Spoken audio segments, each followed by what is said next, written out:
I'm Patrick. I'm the founder and the CEO of Pod. Today I'm joined by a sales guru that probably needs no introduction, Scott Leese. Welcome, Scott. What's up, Patrick? How are you, man? I'm doing good. Glad to have you here today. So not sure I ever told you this, but one of the first time I heard about you, Scott, was in one of the Thursday night sales event during the pandemic. I remember those days. It was very sad when it ended, but one thing that I think fascinated me was I think the passion that you guys showed for empowering salespeople to develop, improve, kind of sharpening their sales toolkit. And one thing that resonated most with me is creating a community of salespeople for salespeople, so to speak. And I think this is one thing that you've accomplished quite well throughout your career. And just to point out a few things you've done in the go-to-market space, and correct me if I'm missing anything: 6-time sales leader, 4 times founder, 3 times author. You've been involved in 12 plus unicorns, 11 exits. You founded Scott Leese Consulting, and then the most important thing, chief surfer and seller at Surf and Sales. And now we're obviously super excited to count you in as an ambassador for Pod. Is that everything? Have I missed anything? Probably a couple of things. That's it. That's enough. That's enough for now. Exactly. Stop. There's other things, but it's too much. It's too much. But I'm super excited to have you on board. Excited to spend the next 30 minutes and plus to talk about sales. Maybe your first question for you. Started easy. Curious to hear your genesis in the world of sales. What initially got you into the world of sales, and what keeps you going today? Yeah. Funny enough, that question is actually the opposite for me of starting easy, because I don't have an easy origin story. I did not grow up as one of these kids that had like a lemonade stand or was selling whatever entrepreneurial. My dad was a teacher. My mom was a part-time nurse. I didn't have any sort of models in my family for business at all, let alone sales. I studied psychology in school. I played 2 sports in college. Went to grad school after college because I didn't want to work yet, basically, and studied learning theory and instructional design. And then I got really, really sick. And I spent the next 4 years in the hospital fighting for my life. I had a lot of GI problems, ulcerative colitis, chronic kidney stones. I started to get colon cancer. I had 9 major surgeries, 4 emergency abdominal surgeries. Wow. Got hooked on opioids because I was hospitalized for 4 years, being fed pain medication. So I had to kick off of dope. So I was 27 years old before I ever had a job/career going at all. And I had kind of forgotten everything that I learned in school. So I was born anew, right? And had ton of like pent up, I need to make up for lost time kind of competitive energy and everything, but I had no idea where to apply it, right? And I had a friend that I had played college tennis with who had been in sales for years and was making good money. And he sort of encouraged me to try out sales because he's like, you like to argue, you're charismatic, you were a captain of our team, so you have leadership skills. Like you don't have to have a degree, you don't have to have experience, go to some startup, they'll hire you off the street. So that's how I got into sales, man. I picked sales because it was the only thing I could think of where I could make up for lost time. And the better I did, the more I would earn. And I went to a startup because, again, I didn't want to sit around and wait for somebody to, retire or expire in order for me to get a promotion. So I looked for early startups that would hire somebody in a junior level role with no sales experience. And that's how I got into sales. When you go through these type of experiences early on, I think you probably develop a good amount of grit, right? And I think what's interesting is the sales is definitely, you need grit in order to be successful. So there's obviously taking back the lost time or making up for the lost time, but there's also I think all the perseverance that you probably had to show during those years of illness. I think you were able to probably bring that to the table in sales and kind of the hustle and the hunger to succeed. And so that's it provides it provides you with incredible perspective, actually. So you can call it grit, resiliency, whatever you want to call it, but the reality is what I'm able to do is look at a challenge like, okay, you have to learn how to sell and learn how to cold call, and somebody's going to hang up on you and somebody's going to tell you to fuck off and what, right? It's like, Yeah. those things are hard, right? But my perspective is, do you think I care about somebody hanging up on me when I've been through what I've been through? Yeah. Do you think I How care far is about it compared to somebody that? dangling the threat of, hey, Scott, if you don't hit your quota, you're going to get fired? It's like, you fucking kidding me, dude? So what? I'll find another job. I have dealt Yeah, with exactly. the hardest thing, hopefully, that I'll ever deal with in my whole entire life and come out the other side. So Yeah. I no longer have this like fear ruling Fear. over Yeah. me, right? And it's very That liberating and freeing to operate from that perspective. I love that. I think it's the asking yourself the question when you're stressed or you have anxiety about a professional problem, or generally speaking in life, asking yourself the question, what's the worst that could happen?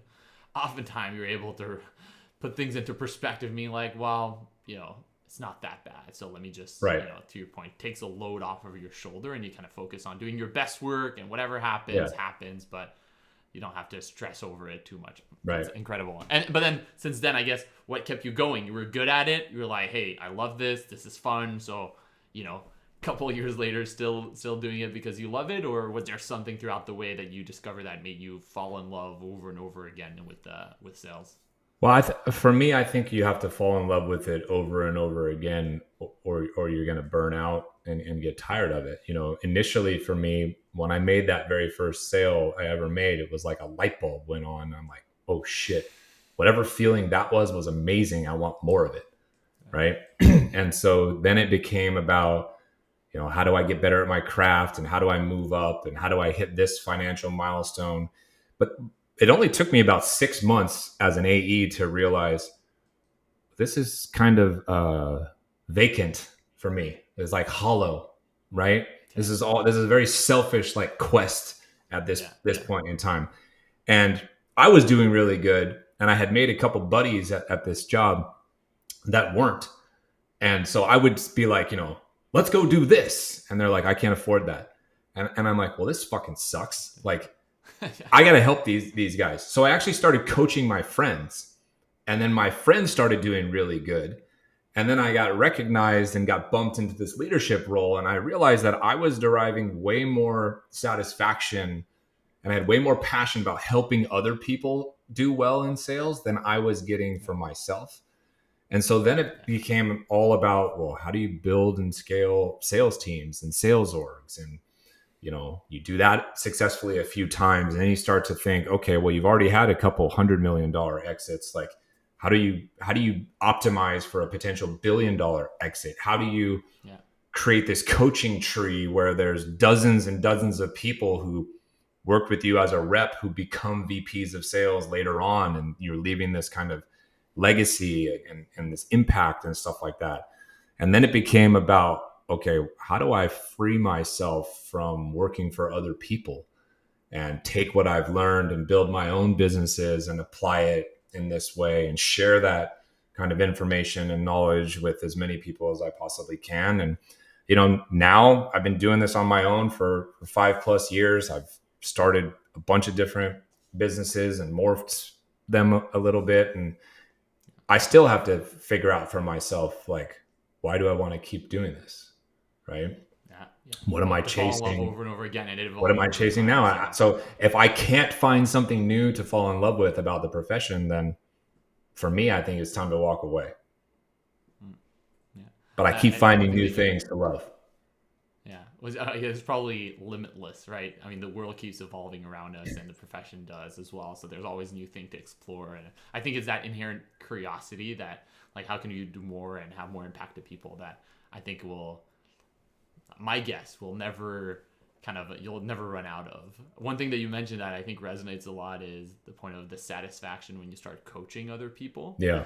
You played sports, you mentioned that. I played football for a number of years, and when I stopped playing football, I was sad. I thought I would never get the kick of running onto the field ever again until I started coaching young ones.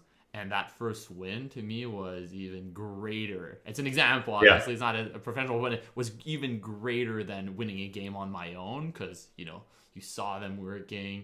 You kind of gave your all to them to help them as well, to, tap into their full potential. So I think there's an interesting analogy there to say like seeing others succeed is as exciting as succeeding yourself. Yeah. So I love And that. I think for me, in my experience, most great leaders share that sentiment, you know, and I don't know if it's a selfless thing or if it's like you're actually a teacher at heart and an educator in some way at heart, or you just have a soft spot for people who've been through struggle and you want to, see them come out the other side and have this impact on their life, whatever it is. To me, most great leaders have that thing that is their kind of guiding light. Maybe it's some sort of motivation for people that are in individual contributor roles and are trying to figure out whether they want to go down the management route or they want to continue as an leader for long. Yeah. Maybe it's It's an easy question to ask somebody, by the way. I've dealt with that question a million times from salespeople who are like, kind of feel like they're needing something new and maybe want to be in leadership. And I just say to them, okay, would you rather you close a deal in the next hour, or would you rather you helped Pat close a deal? Which one sounds more fun to you? And every time somebody says, well, I'd rather close a deal for myself, then I'd be like, you're not ready for sales leadership then. It's pretty simple. If you'd rather Patrick close the deal than you because you want to see him happy and succeed and whatnot, then maybe it's time for you to explore the leadership role. Do you think, I mean, I'm going a bit on a tangent here. Do you think that some of the bad sales leaders out there, sales managers, are one that kind of like went into that position but still want to have the individual win? Unfortunately, wild hypothesis, but okay. I don't think it's a wild hypothesis at all. I think it's wildly accurate and unfortunate. This is one of the reasons why if we took a survey of the entire sales landscape right now, the number one complaint that reps would have is that they don't get enough coaching and training and attention from their managers. Managers don't give attention to people if they don't actually care about their teammates' success, and they don't care about actually teaching them and educating them, and they just care about production and the numbers and these selfish kind of exactly, because it impacts them, right? Exactly. So that tells me that we have a systemic problem where there are a bunch of people in leadership positions in sales specifically who shouldn't be, because they actually don't have the right kind of mentality. They're very good at selling. They're maybe very good at driving results because they crack the whip or they manage things really closely or whatever, but they're not actually optimizing for creating better salespeople and better people in general who become better leaders themselves. And I think that that's something that is really a shame in our profession. Yeah. And on the topic of coaching, or it could be a bit more broadly, you've obviously been involved in the number of organizations throughout the years. I think I was reading at some point with Scott Leese Consulting, you've helped 130 plus different organizations throughout the years. Right. So you've seen a couple of them. You've seen sales evolve. Sellers have had to evolve. Organizations have had to evolve. So what do you see as the best organization doing to adapt through time? And on the flip side, what are the worst one not doing that are keeping them behind? Whether it's from a coaching perspective or generally speaking, but what trends have you seen? I think the best ones have created a culture of learning and development. I'll give you one example. I once had a team of 200 something reps in 4 different cities, big sales team. And I instilled this culture where we had optional sales trainings 3 times a day. You didn't have to show up if you didn't want to, but every day at 7 a.m., either myself or one of my sales managers would lead a training on XYZ topic. If you're a morning person and you want extra help, go to those. I'd also do it at lunch. So if somebody wanted to have a lunch and learn type situation, then we provided that because they couldn't get in the morning. Maybe they took their kids to school in the morning, but lunchtime would work for them. And then we did it at 5 o'clock as well. for anybody who didn't want to spend their lunch or their morning, but who was more of a, you know what, let me let an hour of the commute go by and let me get some help.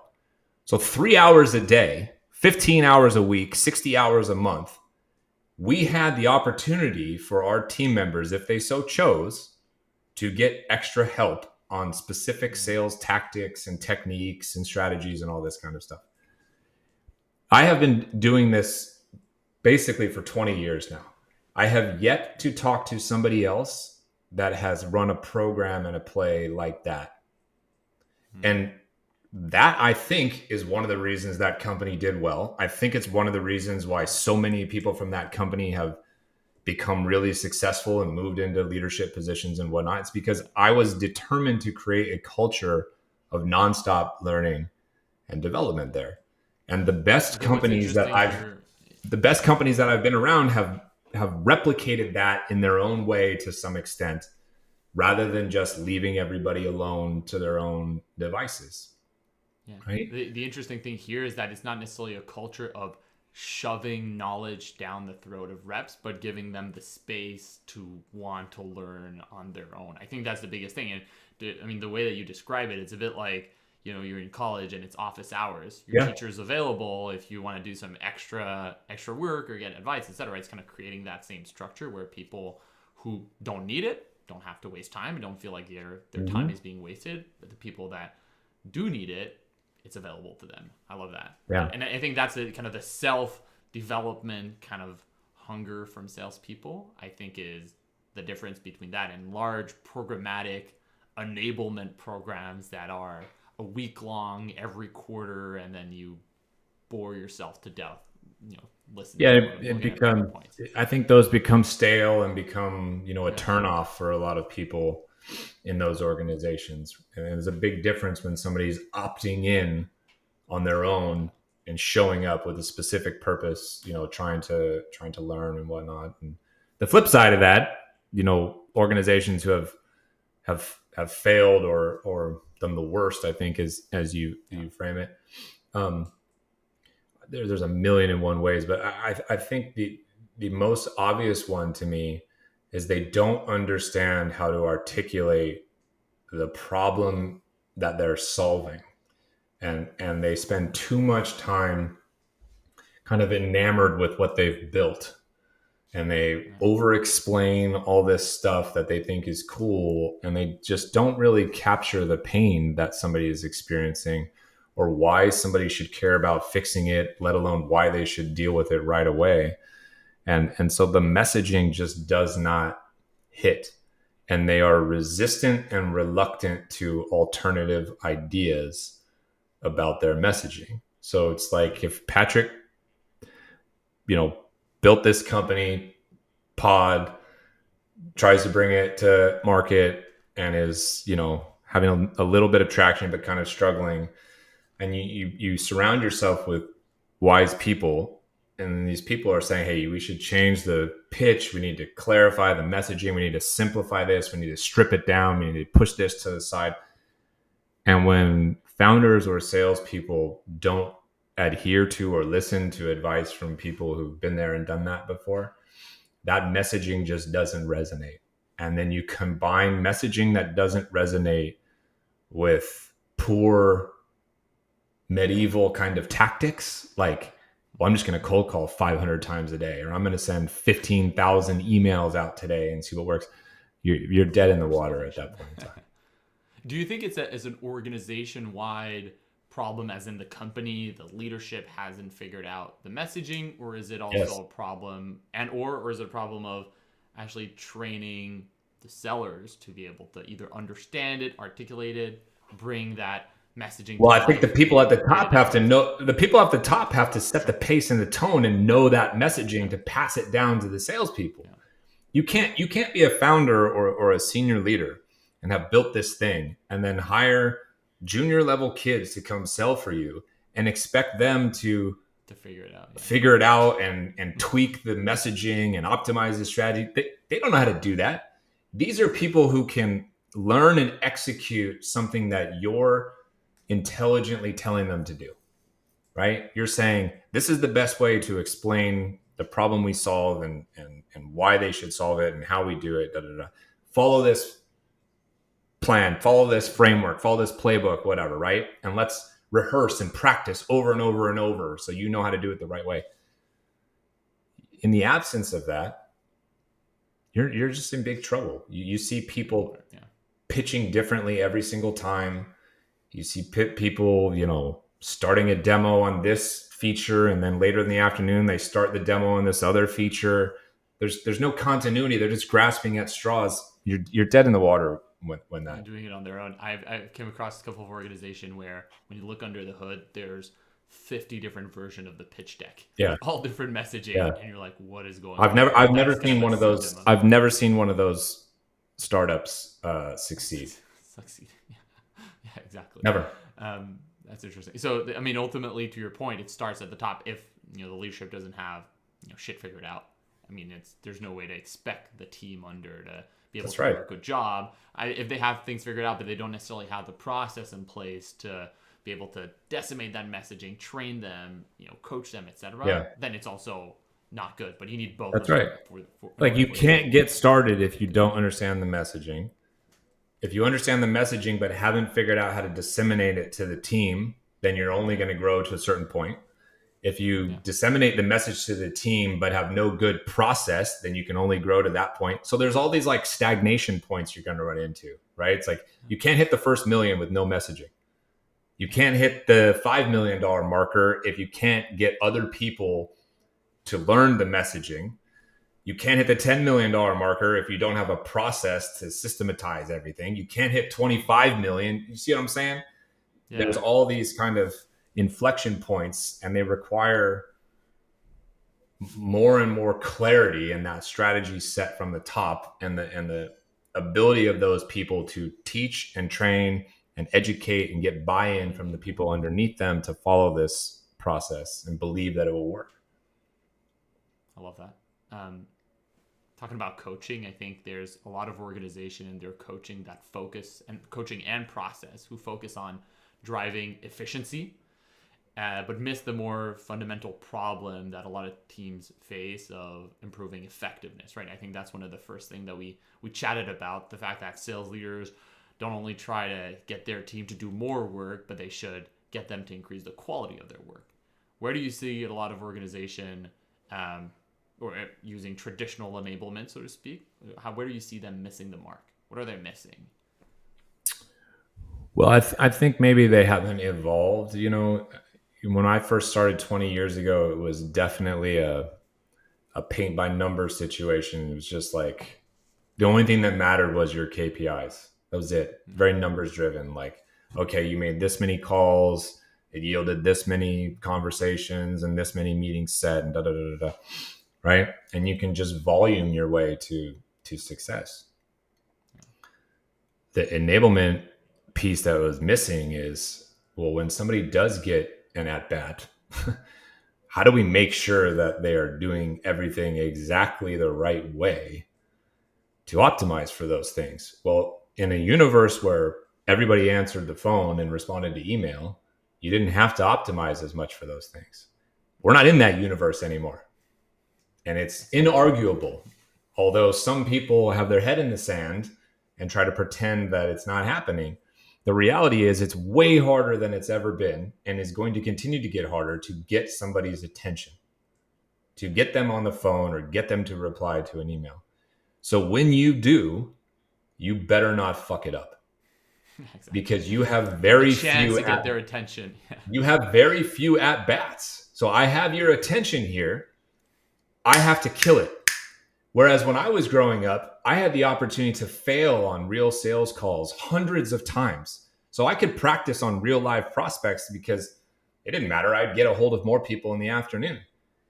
You're a sales rep today. You don't have that opportunity. You can't fail on hundreds of prospects right now. You'll never get their attention again. So where does all that practice have to come from? Where does the training need to come from? Where does the preparation need to come from? It needs to come, in my opinion, from the top, from the coaches, from the managers, from the bosses, from the enablement team. It also has to come a little bit from the reps themselves who, if they're not getting this stuff where they're at, they need to go find the help outside of their organization and be proactive. Could be books, could be podcasts, could be a coach or a mentor, could be a community. I don't care what it is. If they're not getting what they need from their current place of employment, they better go get it. They better get off their ass and go get it. Yeah. And so that's the evolution that I've seen in the last 20 years. And it's a big one. The point about one thing that you mentioned and something you wrote about, the addiction model of selling, I think is mainly used for prospecting and getting people's attention, understanding their problem. For people who don't know about the addiction model of selling, can you tell us a bit more about it? And I'm curious to, beyond prospecting, how do you see reps or salespeople be able to use it in pipeline management? Once a deal is qualified, it takes 3 to 4 to 6 months to close that deal. Is this a framework or philosophy that still can be applied as you're trying to push a deal forward, or does it stop, after a deal is qualified? Yeah. So the framework in and of itself, I came up with it because I grew up in a time where it was like you got 3 hours of training, and then I was literally thrown onto the phones in my first day in the first afternoon with no CRM, no lead list, no thrown off a cliff, no dialer, nothing. You know what I mean? I'm making phone calls like this and typing like this, the phone crinked to my neck. And I realized as I was learning how to sell that what I was doing was getting people to admit to me what was going on in their business, then spending time educating them. And then I had to get them to feel some sort of sense of urgency. And if they didn't feel that, they didn't care at all what I had to say, what I was selling, what I do. And I realized fuck, this is really similar to the recovery process, right? You don't walk up to somebody with a substance abuse problem and say, hey, let's go to rehab. They look at you like you're crazy and they get really defensive. Well, what's the first step? The first step is somebody admitting that they have a problem. Is that enough to get somebody to make a change? No. There's 1,000,001, people who have addiction issues who know they have a problem who don't do anything about it. Well, what's the next step? Somebody needs to understand what the problem is doing to them.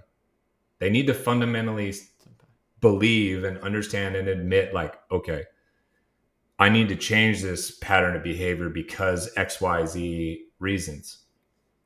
Is that enough to get somebody to change? No. Sometimes it is, sure. But is it in general? No. Because generally what is needed is somebody has to hit rock bottom. And what rock bottom does is rock bottom creates urgency. Rock bottom is now okay, I have to take action now or XYZ consequence is going to happen. And that urgency is what compels people to say, okay, Patrick, I'm open to the rehab. What are the facilities available to me? Yeah, and now you have the ability. Arriving at the end, what do I need to do about it now? Once they understand there's a problem, yes, how it impacts them, and the urgency. Now they're in a mode of what do I do about it? Yes. Now they want to learn. Now they're open to listening, right? So I realized fuck, I'm basically getting somebody to admit to me they have a problem. So I'm finding their pain. I'm describing to them and educating them why you should care about this. So I would literally used to say to people, has anybody taken the time to explain to you why this is so important? Yeah. And most people would be like, no, not really.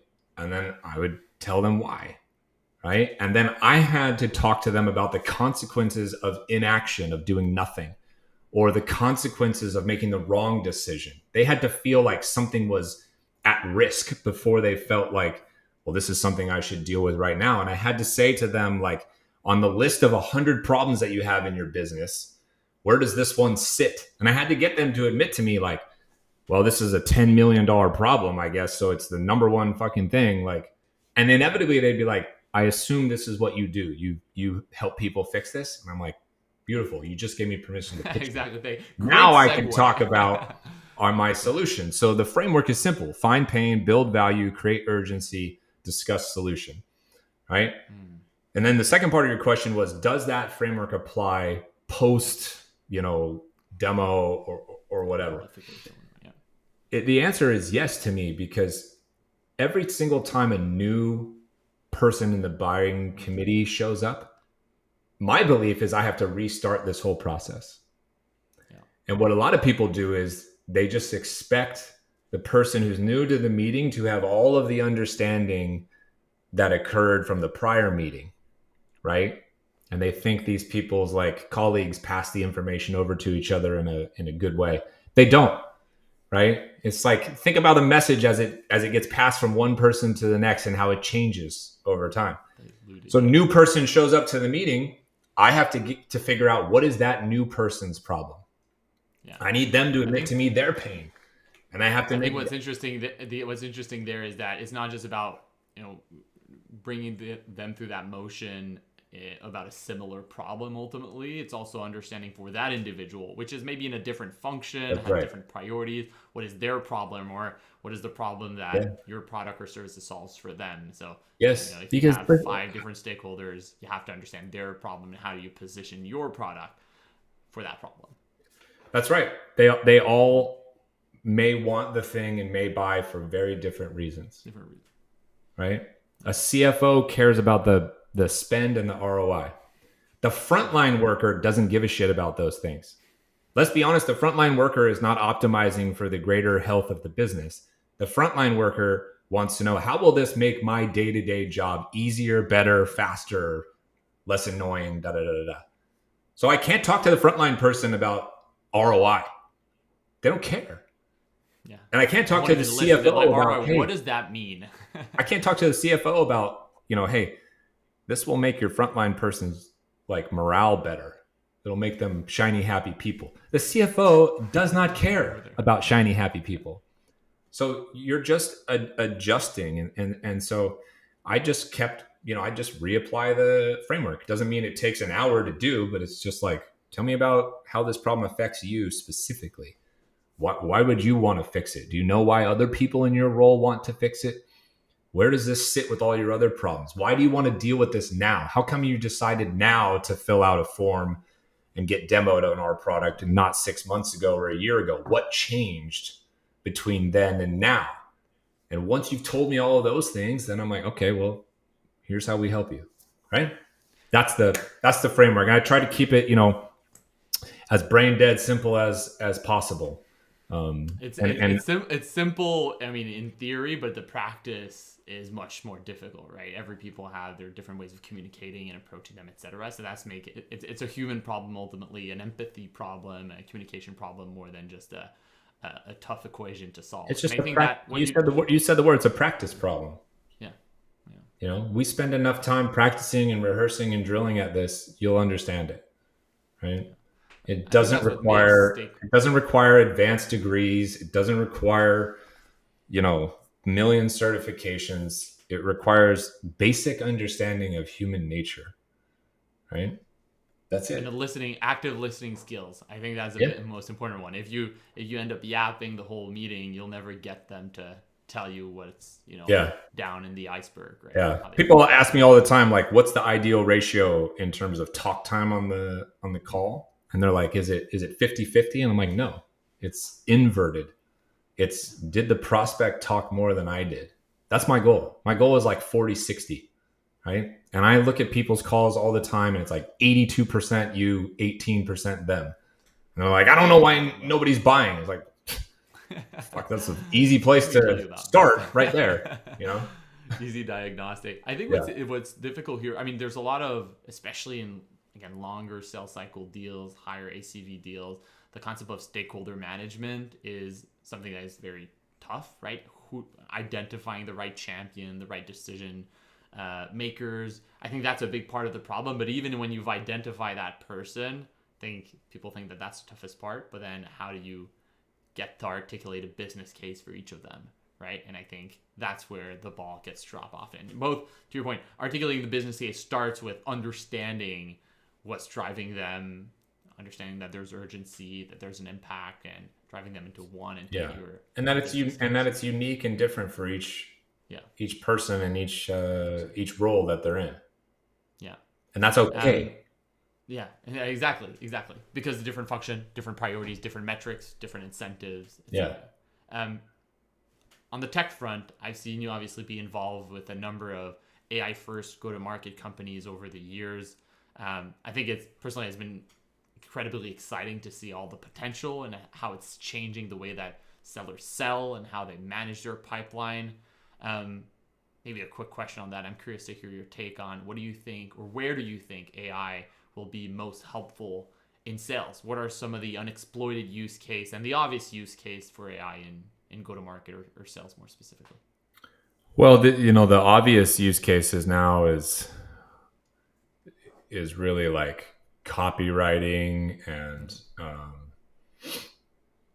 transcription, summarization, and now it's moving towards kind of real time AI coaching models and things like that. That one in particular is really kind of exciting to me because I am such a big proponent of practice and coaching and training. And I know as well as anybody, if you've got 5 reps, 10 reps, 20 reps, like how hard it becomes to spend time listening to calls and coaching every single person, and how much feedback those people need. And so I really like the direction of like real-time coaching and communication and stuff like that. The content creation piece is like real scary for me. Mm-hmm. You know, I think that human beings have a tendency to find something that works wherever it is, whatever it is, exploit the shit out of it till it dies, and then move on like a locust over the land, right? So we did it with the telephone. Making one phone call at a time wasn't good enough, so we created a power dialer that dialed 300 people at once, and whoever picked up the phone was the first person we just connected with, right? Yeah. We did it with email. Sending one email at a time wasn't enough, so we created these spam cannon tools, and we could blast out thousands and whatnot, right? Well, initially, you have this AI kind of content creation thing to help you get started, to polish things up a little bit, to do research for you, all that kind of stuff. Well, now we're just going to use artificial intelligence to create all content and put out all these like canned messages in the vein of like optimization, efficiency, saving time. But very, very soon, I won't know the difference between a human written email and an AI generated email. And not long after that, I believe I'll hardly know the difference between a phone call from a human and a phone call from an AI human. I don't think it's that far in the future the way that some people do. So what is going to be left? There's only 2 things I can think of. The first thing is this network that everybody's built. It's introductions, right? It's trust being there. It's me telling Patrick, you should talk to Evan because I've known him forever. He's working on this cool thing. If you have this problem, it's worth a chat.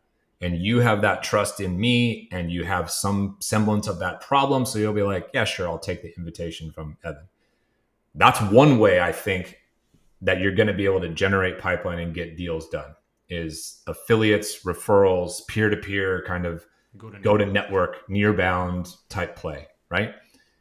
The other one is you have to go so far the opposite direction of automation that no one can question your sincerity, your authenticity, and your humanness.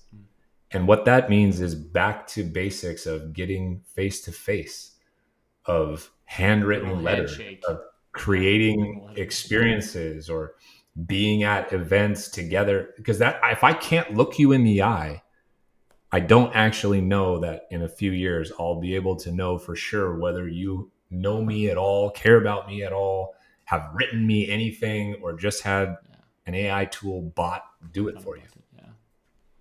Those are the 2 things that I think that we're going to be clinging to kind of keep some of the humanity in sales. So that's where I expect things to go, which is a very, very unpopular opinion on LinkedIn amongst a lot of my peers and contemporaries. And I get attacked for it all the time.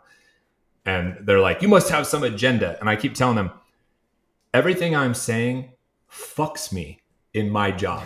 This Exactly. does not You're make not benefiting from no, anything. I do not benefit from this in any way. This makes my job harder. I now have to evolve all of my businesses Yeah. to head that direction. To be I am not future-proof. incentivized for my forecast here to come true.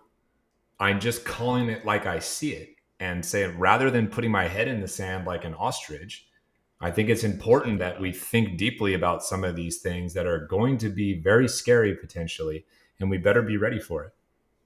Yeah. So trust, authenticity, and kind of experience. I love the point about experience. We were talking a few weeks back when we at Pod, we did our first sales spinners event, bringing 15, 20 different salespeople from in Toronto, Canada, to come for a spin class, eat a couple of croissant afterwards, and just have a good Yeah. shared experience where we can connect, etc. Is that what got you to do surf and sales? Yeah. Start surf and sales and continue doing it? Same type Yeah. of kind of physical, real life experience to bring people together? That's that's exactly right. I mean, I would be lying if I told you in 2017 I knew about the coming AI like renaissance or whatever. That part is not true. I didn't have that vision. I did have the vision of experiences outside of the norm, human to human, intimacy, the opposite of the like 50,000 people at Dreamforce type sales event, right? I don't get anything out of those kind of things. I'm more shy and introverted. I don't want to go to 1,000,001 parties. I don't want to have superficial like business card exchanges, right? What I want is Small talk till you die. to spend a day or a week or whatever with a group of like-minded people where we get away from our norms, we put our guard down, and we help each other out. We teach each other things, we ask questions, we interact. And I walk away with 15 new friends and colleagues and allies, not superficial business cards and contacts that are really Need hard to under generate CRM, right? authentic relationship with. Right. And so the Surf and Sales Summit was born from that notion. How do I create a sales conference that is the opposite of optimizing for revenue? And it's more about optimizing for experience and impact over everything else. And we've been running Surf and Sales Summit conferences since early 2018, and Going strong. yeah, keep going strong. So But before we move into the last kind of closing rapid fire section, I was curious. We've talked about AI, we've talked about coaching, we've talked about how the trend in AI, how it changes the way that go to market is thought of. What initially resonated most about Pod's mission and our product, or the problem that we're solving, that got you originally excited to join us as an ambassador? Curious. well, I mean, just experiencing the problem, is part of it. And I think just in general, like I want everybody to do well. I want everybody to improve as salespeople, as business people, as leaders. And I like the idea of giving people access to information and democratizing information and education rather than gatekeeping it, right? And when there's blockers to these things, whatever those things are, that's problematic to me, right? And on the more personal kind of side of things, I've been around a long time. I've had 1,000,001 interactions with different types of founders. I know after one conversation with founders, is this somebody that I truly enjoy spending time with, that I care about, who I think is sincere in their mission, or are they here for different reasons? And I wish I could tell you I was 100% strong enough to always say no to those types of people, but I have not always said no to those types of people. But I'm getting better at it, right? I'm getting better at picking and choosing the people who I want to spend time with and who I want to try to help. And I felt like you and your whole team from the beginning has been sincere and humble and communicative and all the things that matter to me. So wasn't really hard. You combine a problem being solved with the right kind of people. It's like I could help with that. Yeah. It comes down to, I mean, I think a shared passion for just helping and empowering salespeople, like the thing I started at the beginning, right? I think from starting pod to now every single day, the question that comes to mind for every decision from a business, from a go-to-market, from a product is how does this help salespeople? I think when you start there with a simple but powerful mission, the rest is easy. And when you come across people like yourself, with some of our advisors, ambassadors, investors that understand, resonate with that problem, but ultimately want to do something about it, I think that's where some magic happen. So cool. Thank you. So rapid fire closing section, right. Very, very simple. Okay. I'm going to give you a couple of quick statements and you tell me whether for you it's a yay or a nay. And in a few words or a quick statement, tell us why very briefly. Okay. So the first one is cold calling is dead. Yay or nay? Nay, but it is dying. Okay. But not dead yet. Okay. On its way to being dead, but not yet. Yeah. Okay. Kind of like us. Yeah, exactly. A great analogy for life. Yeah, that's right.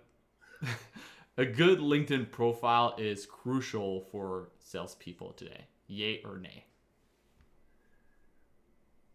I think yay. Although I wouldn't say it's like 100% there yet. It's pretty close to 100% and will be 100% in the future. Okay. The third one I think is I can expect what's going to be the answer here. Your network is your net worth. Very cheesy, but yay or nay? Yay, and is going to become increasingly accurate in my belief. Second to last one, AI will replace salespeople. You've alluded to a couple of things of it earlier. Yay or nay? Yay, but in a non-immediate time horizon. But at some point in time, I think the answer is yes. Cool. I think that similar take on this. I think some part of the job is going to be replaced, but I'm a believer ultimately to your point that it's a human interaction. So people buy from other people. At some point, there's probably part of the funnel who's going to be, where salespeople are going to be replaced. But at some point, you're going to have to talk to someone eye to eye before signing a $50,000 ACV contract. For the foreseeable future. But I do believe extending that future out, I think that will change, or maybe better said, the dollar figure will change. If we're nervous about signing a $50,000 deal with an AI bot right now, in 5 years, that number might move to 500,000. And in a couple of years after that, it might move to $1 million and so forth. Right? Interesting. Okay. And the most tough statement, a hot dog is a sandwich. Yay or nay? No, nay. I'm a huge nay on this one. No. We could go I don't have a good explanation just to talk about this one. Yeah. I don't have a good logical explanation why. It's just no. I'll send you afterwards. We had that debate as a team, and there's a 3D chart about what constitute a sandwich based on the cross section of the sandwich and whether you hold it versus a soup versus a salad. Anyways, there's science there. There are people that are giving a lot of thoughts into it. I'm not sure I'm on your team there. I think a hot dog is a sandwich, the same way that a dumpling or a ravioli is also a sandwich. What? So I'll leave it to that. I'll leave it to that. Cool. Thank you so much, Scott. I really appreciate it. So closing thought here, where can people find you? If they want to hear about all the great wisdom and knowledge you share with depends what you're looking for. I have a weekly newsletter that I produce. I produce content on LinkedIn and other platforms, but primarily LinkedIn all the time, every single day.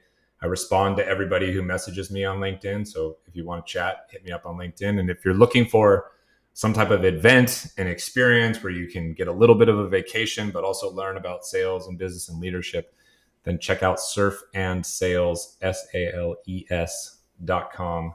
And check us out for a alternative sales conference idea. Beautiful. I love it. Scott, thank you so much. All right, Patrick. Cheers, man.